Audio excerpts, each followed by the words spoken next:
Hello दोस्तों, आप सभी का हमारे YouTube चैनल कार्टून नेटवर्क 0001 पर बहुत बहुत स्वागत है। आज मैं आपके लिए फिर से एक नई और अच्छी कहानी लेकर आया हूँ। पसंद आए तो हमारे चैनल को लाइक करें, शेयर करें एंड सब्सक्राइब करें। हाँ तो दोस्तों, चलो शुरू करते हैं आज की नई कहानी। किसी जंगल में 4 चोर रहते थे।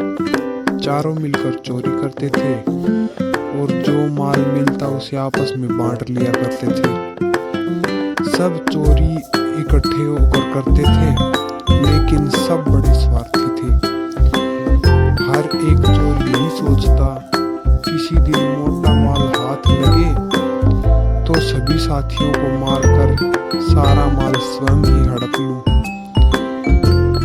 मगर आज तक ऐसा मौका नहीं आया था। एक रात उन्होंने नगर के बड़े सेठ के यहाँ सेंध लगाई। उनके हाथ बहुत माल लगा। उन्होंने सारा माल एक थैले में भर लिया और उसे जंगल की ओर ले गए। 2 दिन तक जंगल में भूखे प्यासे छिपे रहे। वे जानते थे कि सेठ के यहाँ सेंध लगाने की वारदात शहर के चप्पे चप्पे पर पुलिस फैल गई होगी। वे अभी कुछ दिन जंगल में ही छिपे रहना चाहते थे, मगर मजबूरी थी कि उनके पास खाने पीने का कोई सामान नहीं था। ये जहाँ तक संभव हो सके उन्होंने भूख बर्दाश्त की, लेकिन अब भूख बर्दाश्त से बाहर हो गई थी। उन्होंने भोजन की आवश्यकता थी, अतः उन्होंने फैसला किया कि 2 साथी शहर जाकर वहां का माहौल देख आए और खाना भी ले आए।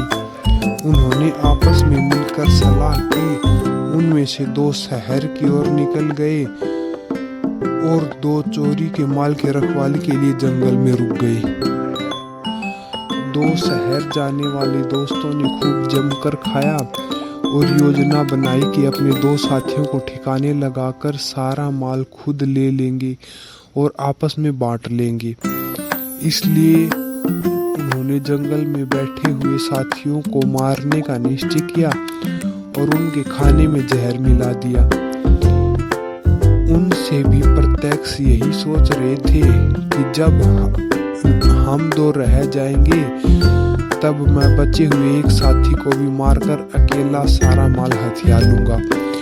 उधर जंगल में बैठे हुए दोनों चोरों ने भी खाना लेने गए अपने साथियों की हत्या कर डालने की योजना बना ली।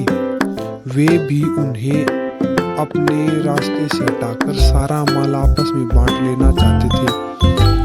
चारों चोरों ने 2-2 टोली बनाकर अपनी योजना के अनुसार कार्य किया। पहली टोली जैसे ही खाना लेकर पहुंची तो जंगल में मौजूद दोनों चोरों ने लाठियां बरसा दी और उनकी जान ले ली। फिर वे दोनों निश्चित होकर भोजन करने बैठ गए, मगर जहरीला भोजन खाते ही दोनों तड़प तड़प कर वहीं पर मर गए। हाँ तो दोस्तों, इस कहानी से हमें यह सीख मिलती है कि हमें कभी लालच नहीं करना चाहिए और अपनों के साथ कभी भी छल कपट नहीं करना चाहिए।